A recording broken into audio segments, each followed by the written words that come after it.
जिस परिवार ने बांग्लादेश को बनाया, जिस परिवार ने बांग्लादेश को जन्म देने की लड़ाई लड़ी, उसी परिवार को कुछ ही सालों बाद अपने ही देश में गोलियों से मार दिया गया।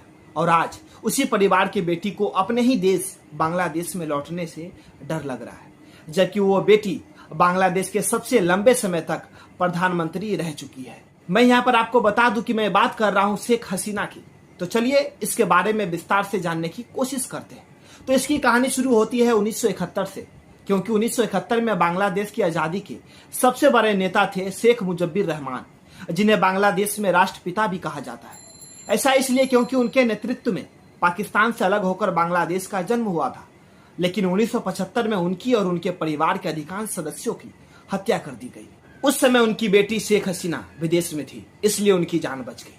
फिर कई साल बाद शेख हसीना बांग्लादेश की राजनीति में लौटी और उन्होंने अवामी लीग की राजनीति संभाली और धीरे धीरे बांग्लादेश की राजनीति में अपनी जगह बनाई। फिर आया 1996 जब शेख हसीना पहली बार बांग्लादेश के प्रधानमंत्री बनी। इसके बाद 2009 में वह दोबारा सत्ता में लौटी और लगातार कई वर्षों तक प्रधानमंत्री बनी रही। इस सत्ता के दौरान कई लोगों का कहना था कि उनके शासनकाल में बांग्लादेश की अर्थव्यवस्था, बुनियादी ढांचे और कई सामाजिक कार्यों में महत्वपूर्ण प्रगति हुई है।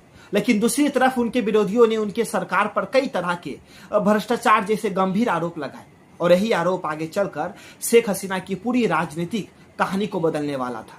क्योंकि 2024 में बांग्लादेश में सरकारी नौकरियों के आरक्षण को लेकर छात्रों का आंदोलन शुरू हुआ और यह आंदोलन धीरे धीरे इतना बड़ा हो गया कि 5 अगस्त 2024 को शेख हसीना को प्रधानमंत्री पद छोड़कर बांग्लादेश से भागना पड़ा। और भागने के बाद तब से आज तक वो भारत में रह रही है।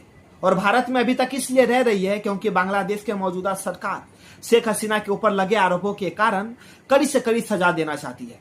लेकिन अगस्त 2026 में लगभग 2 साल बाद शेख हसीना पहली बार मीडिया के सामने आई और उन्होंने कहा कि वह दिसंबर 2026 में बांग्लादेश लौटना चाहती है, चाहे उन्हें जेल जाना पड़े या मौत का सामना करना पड़े।